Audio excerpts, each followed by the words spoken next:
Hey guys, it's Goldie Junior Plus back again to add on more to your day. This is another prediction video, my first one since Georgia, Alabama, which didn't really go too well. But this one is going to be a little bit different, as it's a bowl game, the Orange Bowl. Number 5 versus number 6, the best non-playoff matchup, Georgia versus Florida State. The matchup predictor says that Georgia has a really good chance to win this game, 60.7%. And by the looks of it, if you just look at the ranks, you see Florida State University number 5 and Georgia number 6, and then you see Florida State undefeated and Georgia with one loss. You would expect Florida State to be favored. But not only are they not favored, Georgia's favored over them by 20. It's not even close. They think Georgia is going to run Florida State out of the building, run them out of Hard Rock Stadium in Miami.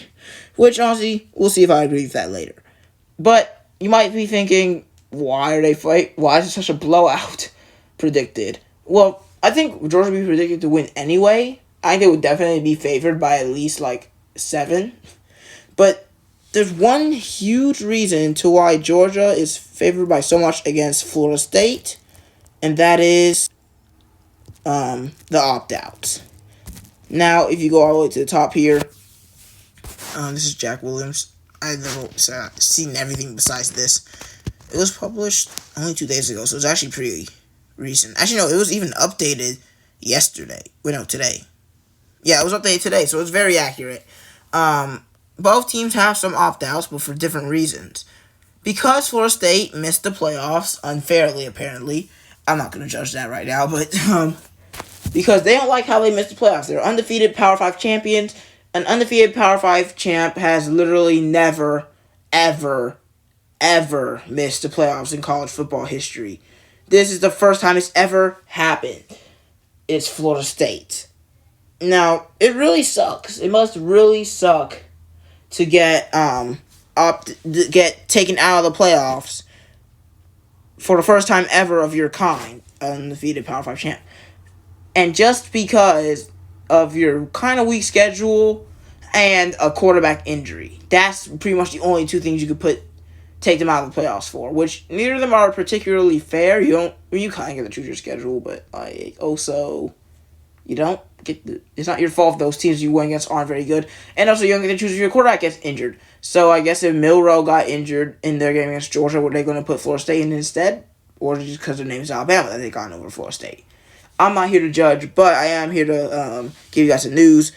Because of the quote-unquote unfair playoff exemption, a lot of Florida State players retaliated by not playing their bowl game against Georgia tomorrow.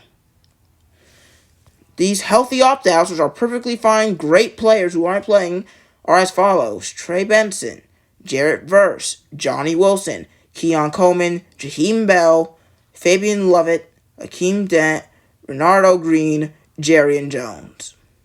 All these players are declaring for the draft.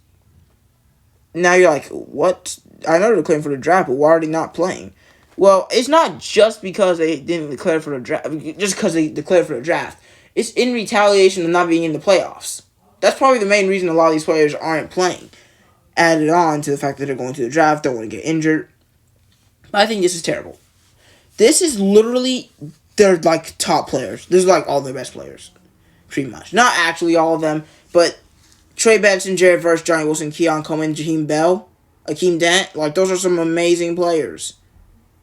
Those are some absolutely amazing players that aren't playing in their most important game of their careers, besides the divisional or conference championship game, which I think is more important.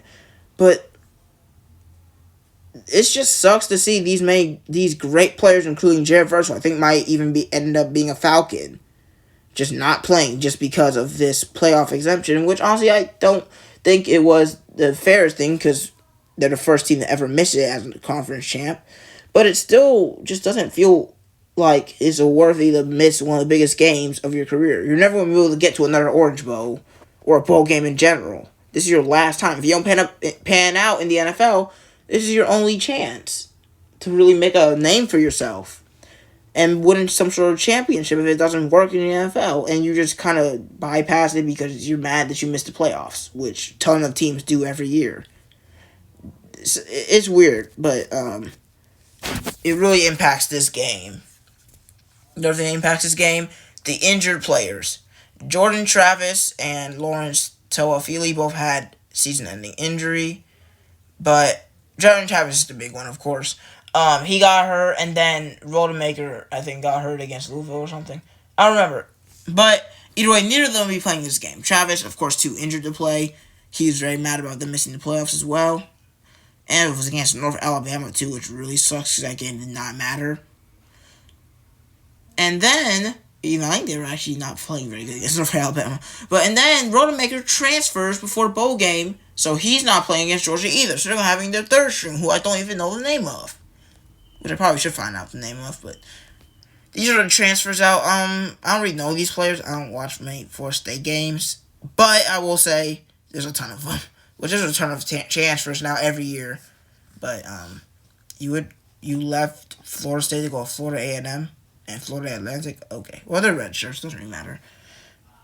But still, what I'm trying to say is really about the injury to the QBs and the transfer to the QB, and then Jarrett Verse and Keon Coleman, these players not being in. This is going to hurt Florida State's chances a lot. And you compare that to Georgia's healthy opt-outs, which Florida State had 9. Georgia has none. 0 healthy opt-outs. But they do have 3 injured opt-outs. Smail Mondon, who's a very good linebacker, probably going to the draft, I think. And she's not guaranteed for Mondon. It looks like Mims and Bowers are both going to the NFL draft. Mondon, we don't know, because he might want another year. But I can understand why these two players aren't playing. They're injured and they're going to the draft. But still, no healthy opt-outs. People say it's about the culture. People say it's because why opt out? You have an easy win against Florida State, but whatever. It doesn't really matter. But the transfers are a little bit bigger. Well, not really, but Dumas Johnson, Xavier Zori, Marvin Jones, Jackson Meeks, not really. Brock Vandergriff, not really, because these two don't really play, but they're still really good players. And Morissetti was... Well, Morissetti, I thought he was a cornerback. I don't even know, dude. And Mekhi Muse, these are all pretty big players that are transferring from Georgia, not just for his bowl game, but even next season.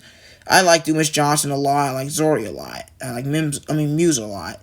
But compared to the Florida State transfers, and not just transfers, opt-outs in general, Florida State's had a giant disadvantage. And with that being said, I cannot pick Florida State. Not only because I'm a Georgia fan, but also because they, first of all, have been very bad for a number 5 ranked team, a team that was expected to go to the playoffs. They have not been playing very well. And second of all, their entire team is just not playing this game. Literally, all of their best players are not playing, pretty much. So with that said, my final prediction is Georgia gets the victory 30-14.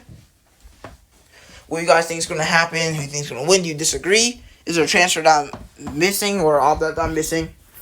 Tell me about that in the comments or really anywhere. Don't forget to maybe recommend the video to make. And I have a long list of videos I'm planning to make. Hope you guys are excited for that. See you guys later. Audio.